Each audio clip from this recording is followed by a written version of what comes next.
अखिल भारतीय वीरशैव युवक संघटना नांदेडतर्फे शिवा संघटनेचे संस्थापक तथा राष्ट्रीय अध्यक्ष सेवा जनशक्ती पार्टीचे पक्षप्रमुख आणि बहुजन नेते प्राध्यापक मनोहरराव धोंडे यांच्या 61व्या वाढदिवसानिमित्त अभिष्टचिंतन सोहळ्याचे आयोजन सोमवार दिनांक 2 फेब्रुवारी 2026 रोजी Venkatesh garden main road Loha जिल्हा नांदेड येथे करण्यात आला होता।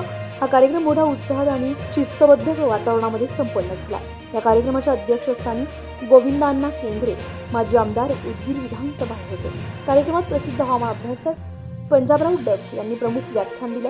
आपल्या भाषणात त्यांनी समाजातील बदल, पर्यावरण, हवामानातील बदल आणि त्याचा शेती व सर्वसामान्य जीवनावर होणारा परिणाम यावर सविस्तर मार्गदर्शन केले। या सोहळ्यासाठी प्रमुख पाहुणे म्हणून शरद पवार, शहाजीराजे नळगे, वैजनाथ तोंडसुरे, विठ्ठलराव ताकबिडे, संजय कोगले, केदार पाटील साळुंके, गिरीधर डाकोरे, मयूर सावरकर, नखडकर आदी मान्यवर उपस्थित होते।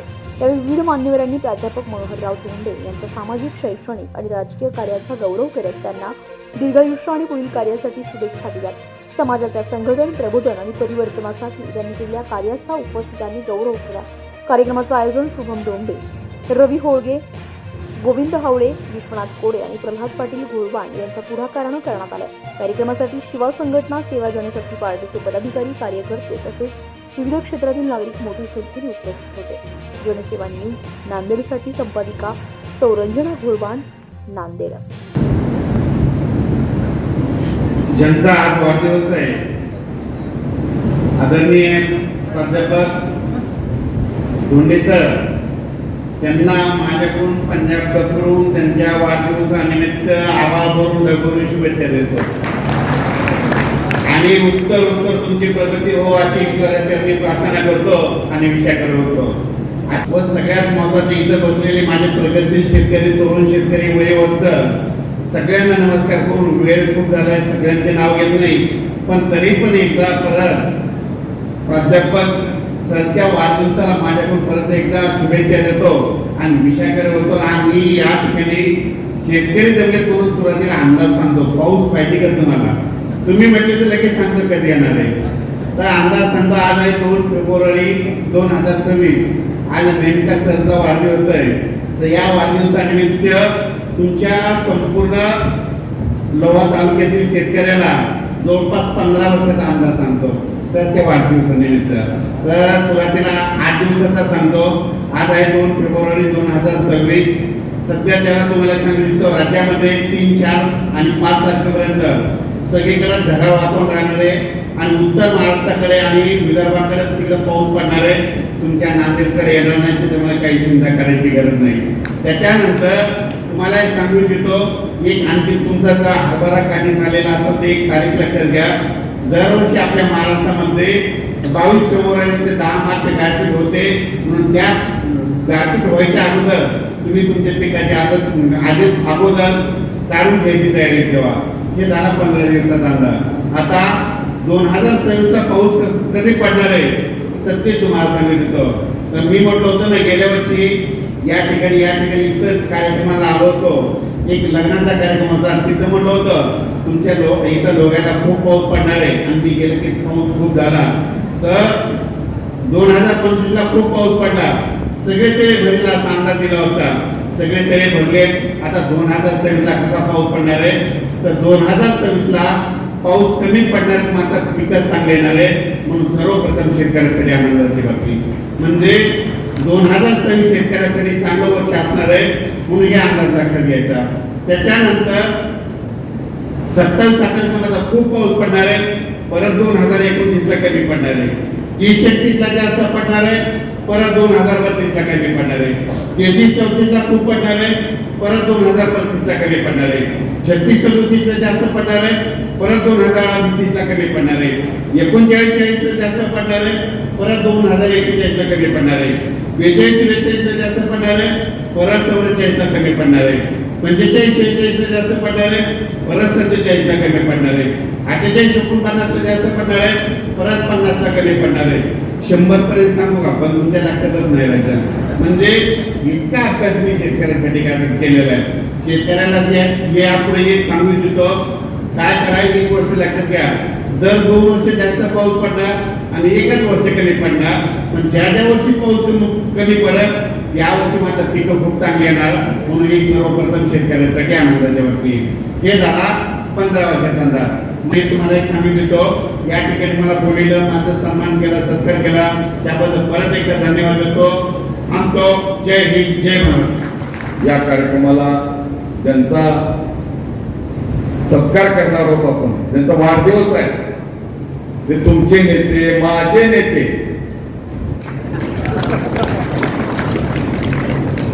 माझ्यापेक्षा लहान आहेत ते 10 वर्षांना, तरी त्यांचा मला अभिमान आहे. आणि आम्ही को-वर्कर आहोत. एका नेत्याच्या नेतृत्वाखाली आम्ही दोघे काही दिवस राहिलोय, गोपीनाथराव मुंडे साहेबांच्या नेतृत्वात. आणि शिवसेनेचे नेते बाळासाहेब ठाकरे म्हणजे आपले वाघ, आणि आमचा गोपीनाथराव मुंडे साहेब दुसरा वाघ. या 2 वाघाच्या नेतृत्वाखाली काम करणारा 3रा वाघ मन्याडचा वाघ. पण असा तुम्ही सांगितलं की संघर्ष होता, पण मी आजही फक्त केवळ आणि केवळ धोंडे साहेबांच्या प्रेमासाठी ते सगळं सोडून आलो. की नेतृत्व कसं तयार होतं माहित नाही तुम्हाला, आपण तुम्ही दुर्लक्ष होतो नेतृत्वावर, पण तळागाळातून संघर्षातून कितीतरी दुःख झेलून मग नेतृत्व उभा करतात. आता परवा अजित पवार साहेबांचं दुःखद निधन झालं. त्यांचं हेलिकॉप्टर कोसळलं, मनाला वेदना देणारी घटना घडली. पण ते अजितदादा पवार तयार व्हायला एक पिढी जाते, त्याच्यानंतर एक अजितदादा तयार होते. उभं तयार होत नाही ते. तसं मनोहर धोंडे तयार व्हायला त्याचे 40 वर्ष गेले, तेव्हा मनोहर धोंडे तयार झाले. किती चळवळी, किती दिवस संघर्ष, किती उपाशी राहिले असतील त्यांनी. आपल्याला वाटतंय ते प्राध्यापक होते, पण प्राध्यापक जेव्हा संघर्ष करतो, खरं तर प्राध्यापकच संघर्ष करतो. प्राध्यापकच क्रांती करू शकतो. माओची थिअरी, मार्क्सची थिअरी मी वाचलेला आहे की विचारवंत एक माणूस कोणी क्रांती करू शकत नाही, आणि कोणी विचारवंत क्रांती करू शकत नाही, पण विचारवंत क्रांती करू शकतो, परिवर्तन करू शकतो. त्याच्यामध्ये मनोहर धोंडे की एक सामान्य शिवडी मधला कार्यकर्ता जन्माला येतो, शिक्षण शिकतो, प्राध्यापक होतो, पण त्याचं प्राध्यापकामध्ये मन लागत नाही. आपण समाजासाठी काहीतरी देणे घेणं, तो समाजाच्या संघर्षात वाटतो. शिवा संघटना स्थापन करायचं स्वप्न बघतो, आणि आता पाच वेळेस त्यांनी सांगितले की 5,000 जागा महाराष्ट्राच्या कानाकोपऱ्यात जातो, मोर्चे काढतोय, आंदोलन करतोय.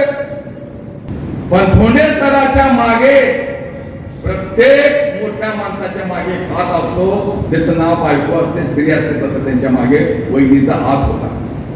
घरात आलेले माणसं आपण म्हणतो धोंडे सर वाढले, धोंडे सर उभं वाढत नाहीत. मी गोविंद केंद्रे उभं वाढत नाही. 50 वर्ष झालं माझ्या घरला माणसं येतात, पण मला कळत सुद्धा नाही त्या माणसाला आल्याला ताबडतोब पाणी येते, मधून चहा येते, त्याला नाश्ता येते, हे कोण करून देत आहे. त्या मला आता कळते की माझी बायको करून देते त्यांना. आणि बायको चांगली असते तर माणूस वाटतंय, आणि ती जर खराब असली का माणूस मला पचका होते. तुझे माणसं पुस्तक बघून घे म्हणते काही बाया, माझं काही बंद पडलं का तुझ्या माणसाला एवढा शिरा करा, याला उपीट करा, त्याच्यावर केंद्राला कोण मला काय करायचं. पण एवढा जे दबाव वाढतंय की वहिनी करायच्या आणि वाढवायच्या त्यांना, तर त्या अर्धांगिनी सुद्धा त्यांना सोडून गेल्या. हे दुःख झेलून सुद्धा ते घराच्या बाहेर पडल्या. मला वाटतं 1 वर्ष झाला मी गेलो होतो शिवडीला. जनसागर होता मातेला, खूप वाईट घटना घडली. तरी दुर्दैवी पत्नी सोडून गेल्या, तरीही धोंडे सराचा संघर्ष चालू आहे तुमच्यासाठी, समाजासाठी, लोकांसाठी. आणि म्हणून बसवेश्वरांचं स्वप्न बघणारा धोंडे सर त्यांच्या स्वप्नातला मराठवाडा, महाराष्ट्र निर्माण करून महाराष्ट्राच्या कानाकोपऱ्यात जिथं जिथं आपले कोल्हापूर असेल, कलिंगण असेल, सोलापूर असेल, लातूर असेल, कर्नाटकाच्या बाउंड्रीवर अनेक लोकांमध्ये जाऊन त्यांनी संघर्ष निर्माण केला. मुंबईला कितीतरी मोर्चे काढला, मुख्यमंत्र्यांच्या भेटी, आणि राजकारणामध्ये सुद्धा त्यांचा दबदबा आहे. देवेंद्र फडणवीस सारखा मुख्यमंत्री, त्यांच्याजवळ त्यांचं वजन आहे. अनेक मान्यवरांच्या जवळ त्यांचं वजन आहे. या वजनाचं रूपांतर कधी ना कधी त्यांच्या पदावर झाल्याशिवाय राहणार नाही. फक्त माझा एकच सल्ला आहे त्यांना, संघर्ष कधी कमी पडू देऊ नका, लोकांसाठी काम करत राहा. माझी इच्छा आहे की मी अनेक लोकांना बरोबर घेऊन मी त्यांच्या बरोबर काम केलेलं आहे. धोंडे सरांना कोणतरी म्हणून तुम्ही रागावता म्हणून कोण म्हणून हा शरद पवार म्हणले. शरद पवार सारखं कुशल नेतृत्व आहे त्यांचं. मला बसल्या बसल्या म्हणलं, पवार साहेब मी तुम्हाला बघितल्यासारखं वाटलं नाही, मी तुमच्याच पक्षात होतो म्हणले. त्याच्या आधी एका पक्षात होतो म्हणले, कुठं राजकारण निवडून आलो म्हणले. असं शिकूदा भेटेल.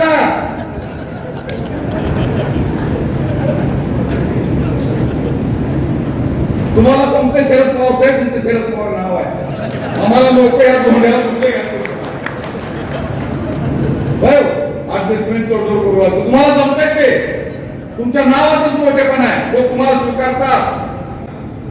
कुणाच्या ह्याच्यात न डरबगता आपलं जे एम आहे, आपलं जे स्वप्न आहे, आपलं जे विचार आहे, त्या विचाराला बांधील राहून धोंडेसर काम करत राहिले.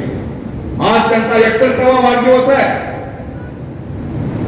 61 वर्षाचे धोंडेसर झाले, अजून सुद्धा तीच 61 आहे. त्यांनी चेहरा बघा, बसल्याची बघा, हेच धोंडेसर आहे, कुठलाच बदल नाही.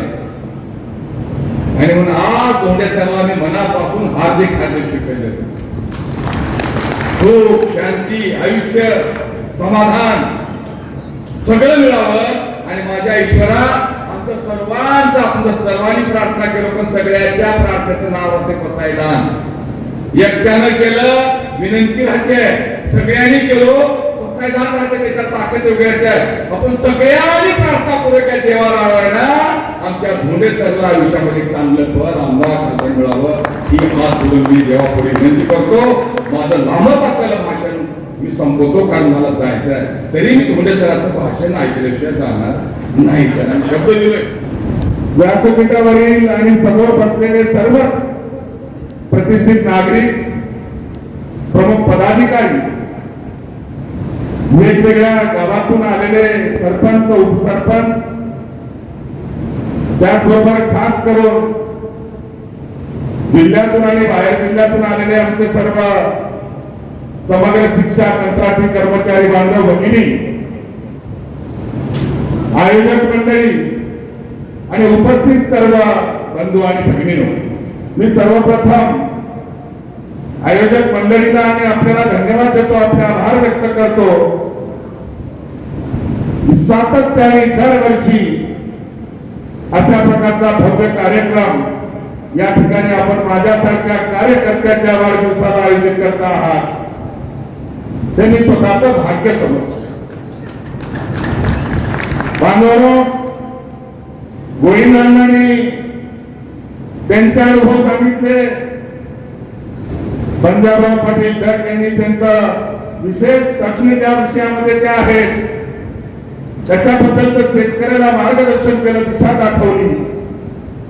आणि वाढदिवसाच्या निमित्तानं अशा प्रकारचं दिशादर्शक काम, रचनात्मक काम, शेतकऱ्यांना दिशा मिळावी, मार्गदर्शन व्हावं, यासाठी व्यासपीठावर अशा प्रकारची वक्ते बोलवणं ही गेली काही वर्षाची तुम्ही परंपरा निर्माण केली. मी काही नेता नाही, मी एक चळवळीतला कार्यकर्ता.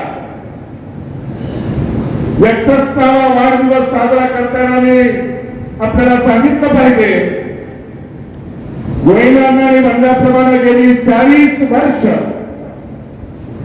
मी चळवळीमध्ये काम करणारा कार्यकर्ता. कधी विचाराला मोड घातली नाही, तत्व सोडले नाही, निष्ठा बदलली नाही, परंतु कडवटपणे विचाराचे मावळे माझ्या सोबत खांद्याला खांदा लावून महाराष्ट्रभर, महाराष्ट्राच्या बाहेर काम करतायत, त्यांच्या बरोबर आजही मला आमदार, खासदार, मंत्रीपद सुद्धा छोटं वाटतं. साधिका ताकदीसाठी त्यांचं मत व्यक्त केलं असेल, भावना व्यक्त केली असेल, परंतु बालवानो 40 वर्ष मनोज धोंडेंनी कधीही डाग लागू दिला, विचार बदलला नाही. पद, पैसा, प्रतिष्ठा याला महत्व कधी दिलं नाही, पण तत्व, विचार आणि निष्ठा, नीतिमत्ता कधी सोडली. आणि म्हणून कदाचित कार्यकर्त्यांची भावना साहजिक आहे, निवडणूक लढवली त्यामुळे मी आमदार व्हावं, वाढदिवसाच्या निमित्तानं शुभेच्छा देणं काही चुकीचं नाही. परंतु मनोज धोंडे 40 वर्ष आमदारकीसाठी काम करत नाही, आणि जर कदाचित आमदारकीसाठी काम करणारा मनोज धोंडे असता तर गोयनाला आपल्याला आठवण देईल 1999 मी 1987 ला भारतीय विद्यार्थी सेनेचा मराठवाड्याचा प्रमुख आहे. 1995 ला शिवसेना प्रमुख आदरणीय बाळासाहेब ठाकरे यांनी मला मराठवाडा पदवीधर मतदारसंघाची उमेदवारी दिली.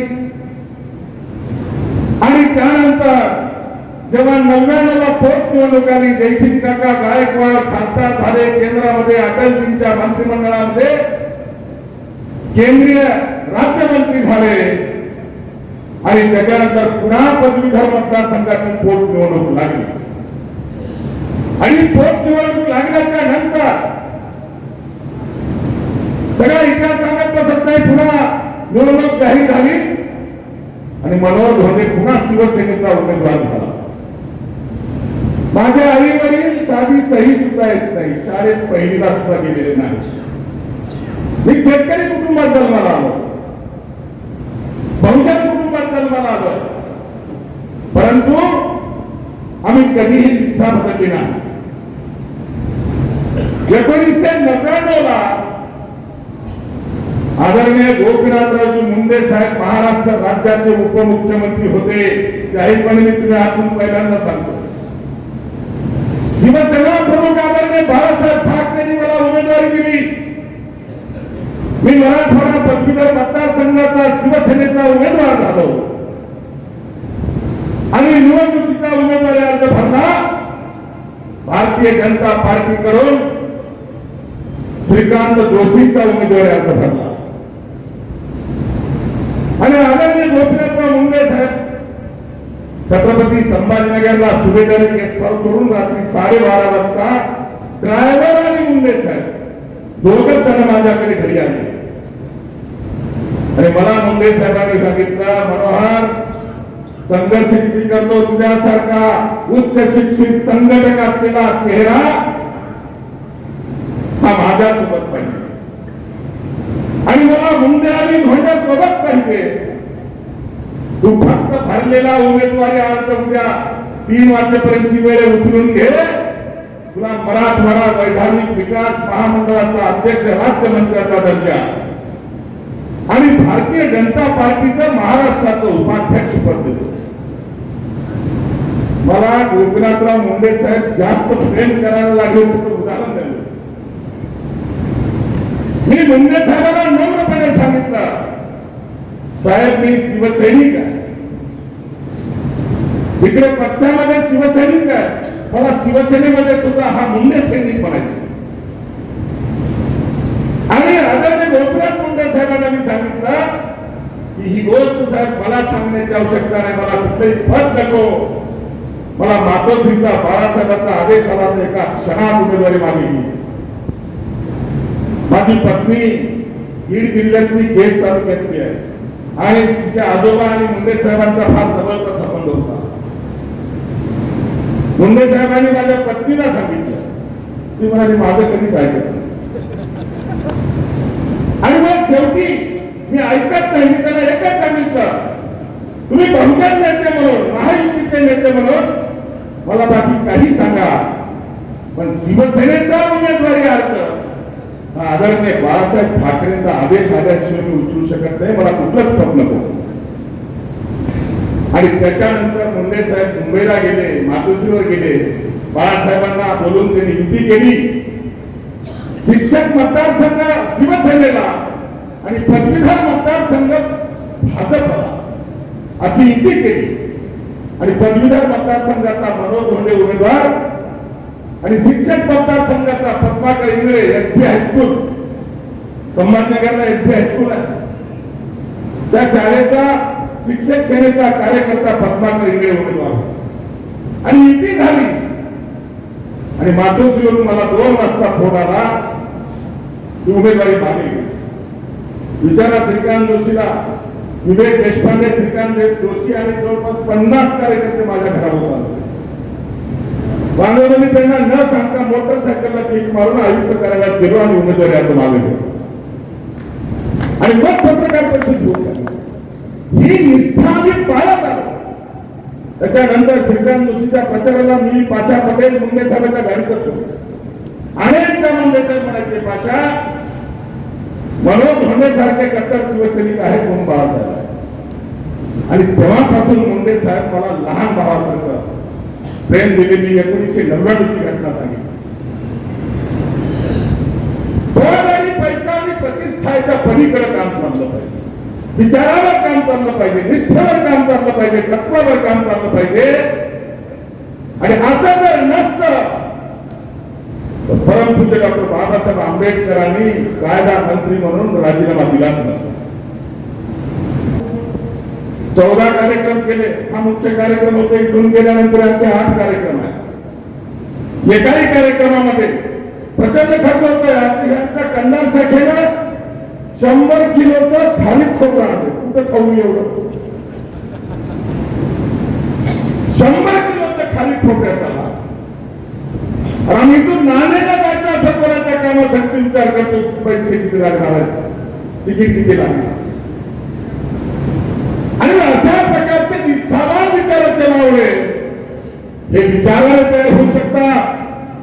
आणि मनोज धोंडेंनी विश्वासाचे, विचाराचे कट्टर सहकारी, कट्टर मावळे महाराष्ट्रामध्ये, देशामध्ये आम्ही निर्माण करू शकलो याचा मला सार्थ अभिमान आहे.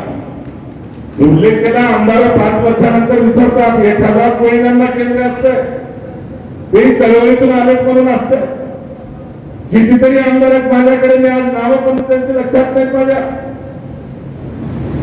परंतु आमदार किंवा खासदार किंवा मंत्री हे क्षणिक सुख आहे. मला माहिती आहे सभागृहात मला जाता येत नाही, त्याच्यासाठी बिल्ला आवश्यक आहे. किंवा जनतेच्या, सामान्यांच्या, गोरगरिबाचं, दीनदलिताचं, शेतकऱ्याचं, कष्टकऱ्याचं जर काम करायचं असेल तर पद आवश्यक आहे. पद हे माध्यम आहे. परंतु पद म्हणजे सर्वस्व आहे असं मानणाऱ्यापैकी मनोज धोंडे नाही. मला माहिती आहे माणसं किती असतील. आजकाल मला आमचे कार्यकर्ते बसलेले काही गुन्ह्याचे आहेत, आमचे पदाधिकारी विसरणार त्याच्या खासगीमध्ये मला टोचत असतात. 40 वर्षामध्ये मनोज धोंडेंनी कोणाच्या रुपयाला हात लावला नाही. जाहीरपणे सांगतो. हजारो लोकांची कामं केली असतील, व्यक्तिगत कामं असतील, सकाळपासून संध्याकाळपर्यंत व्यक्तिगत कामं असतील का सार्वजनिक कामं असतील, ही मनोज धोंडेने केली. 1 रुपया सुद्धा कोणाचा घेतला नाही. मला आमचे कार्यकर्ते घेतल्याशिवाय वाटायला कसं जमून आणि वाटल्याशिवाय निवडून कसं येत आहे. मी म्हणत असतो वाटा आणि लक्षात तुम्हाला निवडून या. लोकशाही जिवंत ठेवायची असेल, हा देश सुफलाम करायचा असेल, भारत देश महासत्ता बनवायचा असेल तर भ्रष्टाचाराच्या मार्गाने मिळणारी पद ही माझ्यासारख्या चळवळीत काम करणाऱ्या कार्यकर्त्याला पटवू शकत नाही. माणसं विचाराने तयार झाली पाहिजे. कितीही माणसं जमा केले मला माहिती आहे. माणसं काठीनं मारता येतील पण विचार कधीच काठीनं मारता येत. म्हणून माणसं विचाराने तयार झाली. इथं बसलेल्या कोणाला एखादा कोणी हात वर करा बघ. तुम्हाला मी बोलावलं फोन करून आणि हार घेऊन या म्हणून आज कोणी आहे का इकडे? एखादं कोणी सांगा. तरी स्वतःच्या खिशाला साथ करून इथं बसलेला कोणताही बरा कार्यकर्ता नाही. 2 नंबरचा धंदेवाला माझ्याकडे नाही. सामान्य कुटुंबातला, शेतकरी कुटुंबातला, नक्कल कुटुंबातला, परंतु विचाराचा कडवट मावळा, स्वतःच्या खिशाला साथ लावून मनोहर धोंडेचा वाढदिवस करायला प्रेमात हातात जमा झालेली ही माणसं असतात. मी काम करत आलो. गोविंदांनी उल्लेख केला, मी शिवसेना प्रमुख बाळासाहेब ठाकरे आणि कैलासवासी आदरणीय गोपीनाथराव मुंडे यांच्या अत्यंत जवळ आहे. त्यांच्या मुशीत तयार झाले. उल्लेख केला पाहिजे जेव्हा विद्यार्थी सेनेमध्ये राज ठाकरे नव्हते तेव्हा मी मराठवाड्याचा प्रमुख होतो. 1987 ला मी मराठवाड्याचा प्रमुख झालो आणि 4 वर्षाच्या नंतर राज ठाकरे भारतीय विद्यार्थी सेनेचे अध्यक्ष झाले. 1990 ला राज ठाकरेंना महाराष्ट्राचा अध्यक्ष केलं आणि शरद पवार मुख्यमंत्री असताना नागपूरच्या हिवाळी अधिवेशनावर मोर्चा ठेवला. राज ठाकरे सुद्धा किंवा उद्धव ठाकरे सुद्धा नव्हते पक्षामध्ये. मी भाग्यवान आहे. आदरणीय बाळासाहेब ठाकरेंच्या टेबलवर बसून आम्ही 5-6 जण बैठका केली. मी भाग्यवान आहे. आदरणीय संघर्ष करून त्यांचं नाव महाराष्ट्रात घेतलं जात आहे. त्या गोपीनाथराव मुंडे साहेबांच्या लहान भावासारखं मला त्यांनी प्रेम दिलं. काय पाहिजे आणखी तुम्हाला? उद्या कोण जाणार आहे? अजितदादा जाणार होतं माहिती होतं का? तर गटोडं बांधून न्यायचं का आपल्याला? माझा आणि कैलासवासी विलासराव देशमुख असतील, कैलासवासी आर.आर. आबा असतील, त्यांचं फार जवळचा संबंध होता. आणि आपल्या सगळ्यांना माहिती विलासराव देशमुखांचा स्वभाव कसा होता. आणि जेव्हा विलासराव देशमुखांच्या माध्यमातून दिलीपराव देशमुखांनी लातूरमध्ये चूक केली, गंगगोलाई म्हणजे महात्मा बसवेश्वरांच्या पत्रामध्ये असलेलं मंदिर पाडलं, माझा जवळचा संबंध आहे म्हणून मी गप्प बसलो नाही. शिमग्याचा दिवस होता. 15 दिवस महाराष्ट्रभर आम्ही बोंबले आंदोलन 15 वारा जाहीर केला, आंदोलन केलं. आणि मग विलासरावने मला वरळीला बोलून घेतलं आणि सांगितलं, धोंडे सर मला सांगायचं असतं. आणि आजही या गंगगोलाईमध्ये त्यांच्याच आमदार फंडातून मंदिर बांधून देण्यात आलं. स्वाभिमानाला ठेच लागू द्यायची नाही. गोरगरीब असेल आणि जातपात बघितले भले मी समाजाची संघटना चालवतो, होय होय, कोणी कोण कुठं जन्म घ्यावा ते तुमच्या आणि माझ्या हातात नाही. माझा अगदी सरळ म्हणणं आहे, प्रत्येकाने आपल्या धर्माचा आणि जातीचा स्वाभिमान ठेवलाच पाहिजे, पण इतरांच्या जातीचा आणि धर्माचा द्वेष नाही केला पाहिजे. हेच तत्व घेऊन जातो. म्हणून महाराष्ट्रभर इथं बसलेले काही फक्त 20 लिंगात 75% लोक इथं जाती धर्माचे. आणि मग जात आणि धर्म हा आमच्या आड कधीच आला नाही. आम्ही पारदर्शी वागलो. कधी कोणाची जात विचारली नाही. माझं या लोहा आणि कंधार तालुक्यात मी 2009 ला विधानसभा लढवली. तेव्हापासून दोन्ही तालुक्यावर माझं संपर्क कार्यालय आहे. जो कोणी गोरगरीब, अण्णांना, शेतकरी, कष्टकरी, दिनदलित कोणी असेल, काम घेऊन जर माझ्याकडे विश्वासाने आला, मी कधीच त्याची जात आणि पक्ष विचारत नाही. माझ्याला जे होतं ते मी करत आलो. 17 वर्ष होतात मला इकडे लोहा कंधार मध्ये. कोणीही सांगावं मनोहर धोंडेंनी जात विचारून काम केलंय. आणि म्हणून जात ही तुम्ही मी सोडू शकत नाही. प्रत्येकाला चिकटलेली आहे. त्यामुळे त्याच्या वर उठून विचाराने आणि विश्वासाने जगलो पाहिजे, विचाराने आणि विश्वासाने वागलो पाहिजे. आणि ती रोखोक भूमिका मी सातत्याने घेत आलो. म्हणून शरद पाटीलांच्या मनाने थोडं मोल ठेवा. शरद तुमचं बरोबर आहे मोल खायला, पण तो माझा स्वभाव आहे. मी कधीही विचाराला उघड घालत नाही. आणि सगळ्या पक्षात वरिष्ठ नेत्यांच्या माझे संबंध आहेत. अण्णा आहेत का नाही? अण्णा साक्षीदार आहेत बऱ्याचशा गोष्टी. पक्ष कुठलाही असेल, कोणाही जातीचा नेता असेल, माझी नीतिमत्ता साफ आहे, नियत साफ आहे. मनोहर धोंडे पुढे गेल्याच्या नंतर कोणाच पक्षाचा नेता मला नाही म्हणू शकत. आणि म्हणून ते गौरव घेतलेला. मी ग्रामपंचायतचा सदस्य नाही, कोणाही मंत्र्याच्या कॅबिनेटमध्ये बसायला मला कोणाची शिफारस लागत. ही नीतिमत्तेची ताकद. डॉक्टर बाबासाहेब आंबेडकरांचं उदाहरण दिलं पाहतो. ज्या डॉक्टर बाबासाहेब आंबेडकरांना डिपॉझिट जप्त करून ज्या काँग्रेसवाल्यांनी पराभूत केलं, त्याच काँग्रेसवाल्यासहित सगळ्याच पक्षांना बाबासाहेबांच्या फोटोला अभिवादन केल्याशिवाय मताची भीक मागता येत नाही. कोण होते बाबासाहेब? पंतप्रधान होते का? नाही. आणि म्हणून एक धोरण घेऊन मी निघालोय. आणि आज मी 61 पार केली, 62 मध्ये जातोय. आता सगळं आमचं समाधान आहे. अण्णांनी काही गोष्टी सांगितल्या, मी सांगत नाही. मागच्या वर्षी वाढदिवस केला नाही, कारण घटना घडली होती घरामध्ये. पण इथून पुढं लोहा कंदाल असेल, महाराष्ट्र असेल, ज्याला कोणाला, ज्या माणसाला, ज्या व्यक्तीला असं वाटेल की मला मनोहर धोंडेची मदत होऊ शकते, आपण अर्ध्या रात्री आवाज द्या. तुमच्या हाकेला ओ नाही दिलं तर मनोहर धोंडेचं नाव मला काय मिळवायचं, मला जनता ठरवेल काय करायचे ते.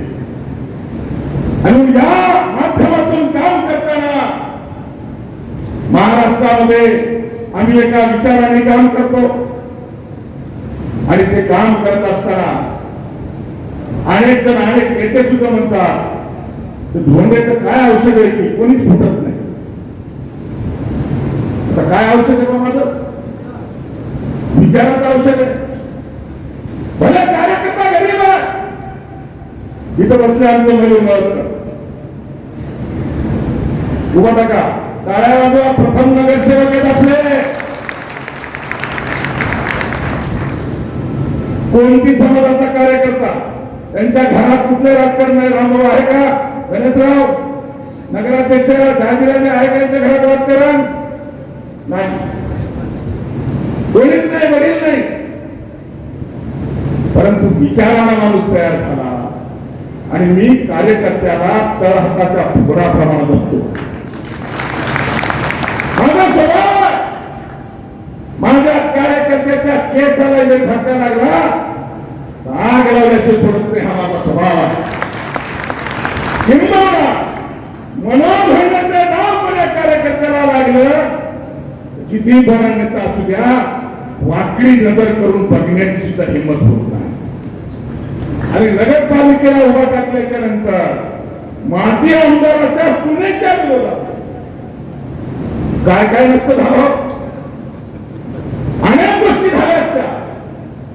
पण मयूर साकारला एकही फोन किंवा एकही माणूस आला नाही की तुला उमेदवारी आता मागे आला का? मयूर हिंमत पाहिजे त्यासाठी. आणि मग जेव्हा सामान्य कार्यकर्ता माझा जेव्हा रस्त्यावर काम करतो तेव्हा त्या कार्यकर्त्याला मी जीवाला जीव देतो. मी अनेक वेळेला सांगितलं, माझ्या कार्यकर्त्याच्या केसाला धक्का, मनोहर धोंडेच्या जीवाला धक्का. आणि म्हणून ही विचाराची फौज आहे. आणि ही लोहागंगामध्ये, नांदेडमध्ये नाही, महाराष्ट्राच्या देशाच्या कानाकोपऱ्यात आहे. महाराष्ट्राच्या बाहेर 5 राज्यामध्ये आम्ही काम करतो. तो विचारानं काम झालं पाहिजे. आणि सामान्य कार्यकर्ता म्हणून मी काही बड्या गरीबांना सोन्याचा चमचा घेऊन जन्माला आलो नाही. मी सामान्य गरीब कुटुंबातला, शेतकरी कुटुंबातला आहे. पण स्वतःच्या कर्तृत्वावर विश्वास आहे, स्वतःच्या नेतृत्वावर विश्वास आहे. म्हणून आम्ही कोणाला घाबरलो नाही. घाबरायचं नाही हे आम्हाला पहिल्यांदा कोणी शिकवलं असेल तर ते आदरणीय बाळासाहेब ठाकरेंनी शिकवलं. म्हणून माझं मी तुम्हाला सांगेन, म्हणून धोंड्यावर विश्वास ठेवून चालणारे तुम्ही जे जे कोणी आहात तर सगळ्यांना माहिती आहे. लोहा कंगल्यामध्ये माहिती आहे 17 वर्षामध्ये एखादी घटना जर माझ्या कार्यकर्त्याबद्दल घडली, मी मागचा पुढचा विचार करत नाही, मी कोण राष्ट्रीय अध्यक्ष आहे विसरून जातो. आणि म्हणून माणसं विचाराने काम करतात, म्हणून माणसं जीवापाड प्रेम करतात, म्हणून माणसं स्वतःच्या खिशाला ऐकत नसताना शाख लावतात आणि सामान्य कार्यकर्ता असलेल्या मनोज धोंडेच्या वाढदिवसाला आपल्या खिशातले पैसे खर्चून येतात. मी मागच्या वाढदिवसाला सांगितलं होतं, एवढे वाढदिवस होताना मी कोणालाच काही देऊ शकत नाही, आता आरातच नाही तर पहिल्याच कुठले त्याचा प्रश्नच येत नाही. परंतु तरीही माणसं जीवापाड प्रेम करतात, कारण आम्ही सुद्धा त्यांच्यावर जीवापाड प्रेम करतो. म्हणून ही खट्ट मूठ बांधलेली आहे, ही विचाराची मूठ आहे, ही भविष्यामध्ये आपल्याला पुढे घेऊन जायची आहे. पांडुरंग मनोज धोंडे आमदार नाही झाला तरी चालेल, पण माझा सामान्य कार्यकर्ता पुढे आला पाहिजे, माझा समाज पुढे गेला पाहिजे, माझा समाज स्वाभिमानाने जगला पाहिजे, वागला पाहिजे, ही आमची भूमिका. काम कोण आणतंय आम्ही विचारत नाही, मी माझ्या तोंडाला सांगायची गरज नाही. आज खरं तर अनेक अन्यायग्रस्त माणसं राज्यामध्ये आहेत. त्याचा उल्लेख व्यासपीठात झाला समग्र शिक्षा कर्मचाऱ्यांचा. अनेक आमचे बंधू भगिनी या ठिकाणी उपस्थित आहेत. जे काही समग्रच्या कर्मचाऱ्यांनी सांगावं, मी कोणाला या म्हणलंय, एखादं कोणी हात वर करून सांगा.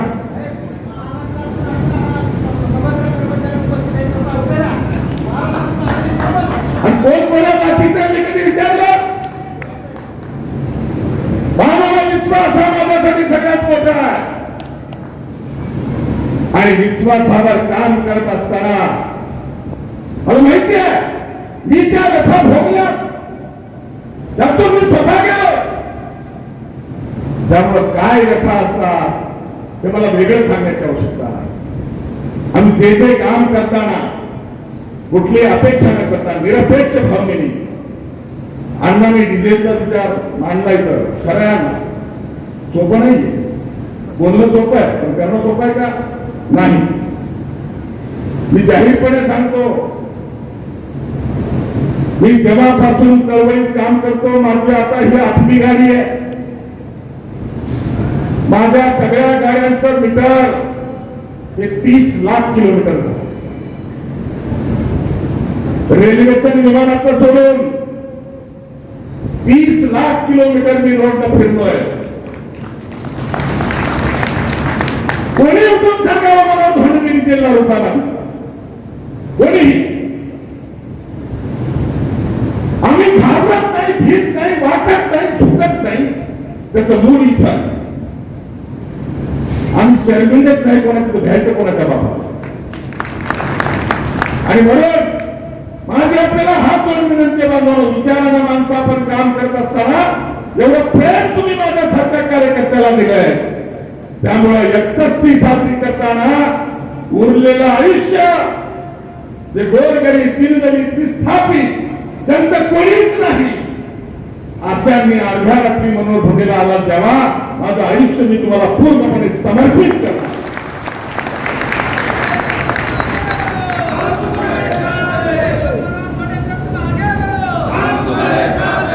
काही पाहिजे ना आपल्याला. आणि ही मात्र मोटर बांधायला आपण सुरुवात केली तर कधीतरी कुठेतरी सत्याचा विजय असतो. सत्य परेशान हो सकता है मगर पराजित नहीं. सत्यावर यावंच लागेल. भ्रष्टाचार वाढला. आमचे शरद पाटील असतील, शहाजीराजे असतील, नगराध्यक्ष ते कमी वेळ घात का नगराध्यक्ष व्हायला? शरद पाटील नगराध्यक्ष झाले लोक तुम्हाला म्हणाले नगर किती कष्ट करायला लागले. कमी वेळ आहे काय दुकाना लोकशाहीचं. आणि आज परिस्थिती अशी आहे, ज्या डॉक्टर बाबासाहेब आंबेडकरांनी आम्हाला भारतीय राज्य घटना दिली कशासाठी? मताचा अधिकार दिला कशासाठी? गरीबातला गरीब माणूस हा सत्तेचा वाटेकरी झाला पाहिजे. कुठं चाललो आम्ही आज? छातीवर हात ठेवून सांगा, कोणता गरीब माणूस नगरसेवकाला उभा टाकू शकतो, नगराध्यक्षाला उभा टाकू शकतो, पंचायत समितीला उभा टाकू शकतो, जिल्हा परिषदला.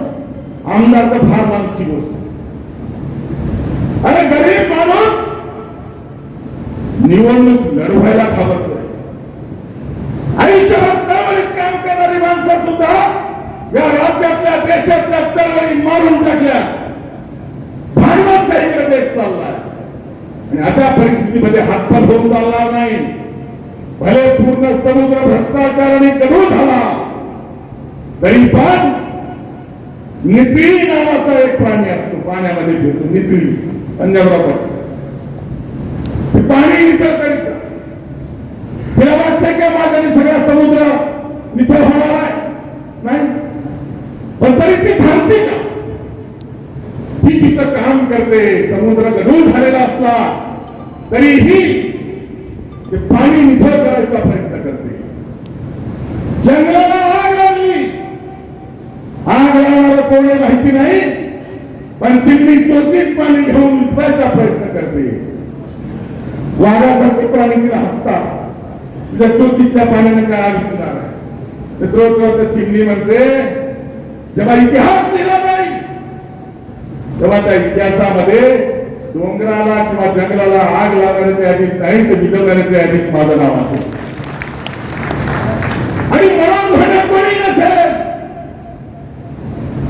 परंतु वर्षानुवर्ष आज 31 वर्ष झाले, 40 वर्ष झाले,